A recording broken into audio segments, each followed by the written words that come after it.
زورېدلي کړېدلي مظلوم ملت ته د ازادۍ او استقلال 5مې کلیزې مبارکي وایم. یقینا چې په تېره شل کلن انقلاب د اشغال کې د ولس چې څومره زورېدلی کړېدلی، نو د هغه بیان په څو ثانیو، په څو دقیقو، په څو ساعتونو کې نه کېږي. خو دومره ده چې الحمدلله خلک لغه وحشتونو او ظلمونو ستمونو څخه خلاص ول. دا ټول ولس ته دا معلومه ده چې کله به د موږ تاسې په علاقو د اطرافي سیمو کې حتی د سرکه سره نږدې یوه جنازه به پیښه وه. جنازه به یې تر 9 بجو مخته کوله، وایي 9 بجې بیا د کمپاین موټر راوځي، بیا جنګ نیښلي، بیا موږ جنازه نسو کولی. دا حالت ټولو لیده. داسې ماشوم هم د ما یادېږي، په د مرخیلو قریه کې یو ماشوم و چې چاپه په دې علاقه لوېدلې وه. هغه ماشوم چې وه تیاره پیدا سي زوب کوي، بیا هماسې بېهوشه پروت وي. دا حالتونه ماشومانو چې تقریبا د 7 کالو ماشوم و، تر ډېر وخته پورې هغه ماشوم باندې تداوي روانه وه چې روحي تکلیف ورته پیدا سوی و. داسې صحنې او عجیب ظلمونه چې په دې وطن تېر سوي دي، هغه له بیخي د یادېدو وړ نه دي. یوه به درته یاده کړمه خاطره، د توکرک په علاقه کې یو شهید یې راوړه، او دا شهید هم چې کله جنازه وکوله د نرخ ولسوالۍ توکرک علاقه کې جنازه م وکوله، دا جنازه اخلو وړو یې حاضرې ته، نو په یو ځای کې غږ وسه، وایي دا جنازه ودروئ. نو چې کله جنازه ودروله، په دې سرعت کې ښځې را موټر راښکته سولې، دا شهید یې وکوت. نو موږ پوښتنه وکوله چې دا څه قصه وه، دا زنانه دې څه شی وې، دا موټر څنګه اقربا یې اوس راغله؟ وایي نه، دا یې نامزاده وه، د دې شهید نامزاده وه، د فقط کوزده یې ورسره کړې وه، اما تر اوسه پورې واده نه و سوی. نو غوښته یې چې په آخر وخت کې ورسره ملاقات وکړي. دا یوه خاطره یې ماته یاده ده. یقینا چې د دېرش نورې غمجنې واقعات هم ډېرې تېر سوي. تقریبا 9 بجې یا 10 بجې به وې سر ماخوستان وه چې کله د دې وحشیانو تیارې راغللې په مدرسه باندې. مدرسه کې تقریبا تر 8 نفرو طالب العلمان وه.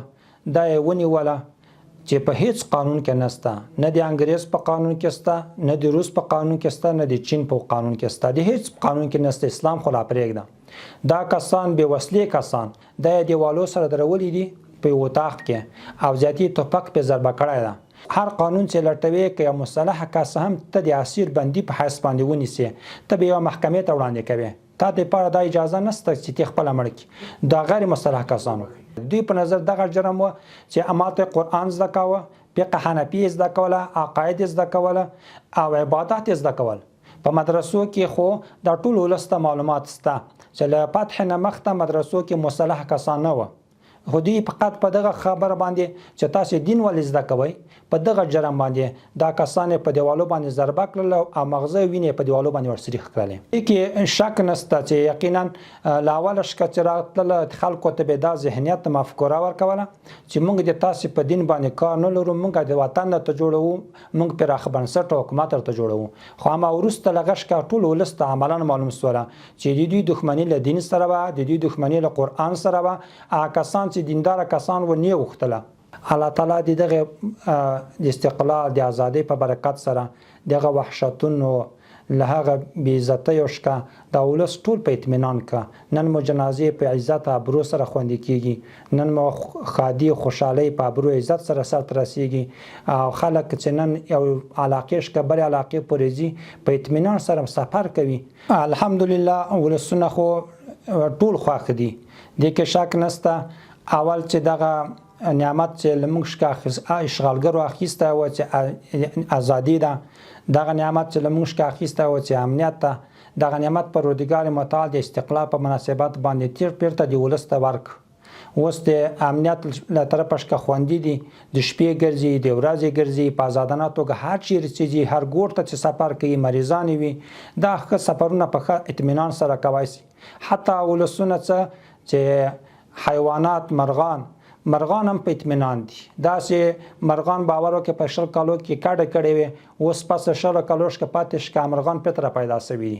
نو د الله پاک فضل ده چې ټول ولسونه خو یقینا په دې خوشحال دي، حتی هوا مرغان په خوشحاله دي، حتی حیوانات په خوشحاله دي. دا یو پیغام د ولسونه ته لرم چې ولسونه قرآن پاک هم وایي ولا ان شکرتم لازیدنکم.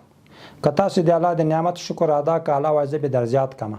نو اوس که دغه نعمت چې موږ ته الله پاک استقلال راکړ، دغه نعمت چې الله موږ ته امنیت راکړ کم د دې شکر ویسته الله به راته زیات هم کاندي په تعلیم کې به نوره ترقي رامنځته کړو اگر کم ډېره ترقي کړې ده په انکشاف کې به هم نوره ترقي ته رامنځته کړو اقتصاد کې به هم ترقي وکړو ځکه چې موږ د الله شکر ګزار اوسو د نعمتونو الله پاک بیا د خزانې ډېر ډکې دي الله به نور هم راته زیات کاندي او دا یقینا چې د سړي امنیت نه وي خوندي سړی په اطمینان نه وي نور کار خو څه کوي چې اقتصاد دا تعلیم دا پاتې دي حتی عبادت هم په خوند نشي کولی هغه لمونځ به هم بې خونده وي دا د الله پاک یو لوی نعمت وي چې امنیت وي دا نعمت الله تعالی په موږ باندې کړی د دغه نعمت شکر ادا کوي ټول ولسونو ته دا پیغام ورکوم چې د دې شکر ادا کوي الله په خزانه ډکې دی الله په تاسو باندې ډیر اوچت انعامات نور موکا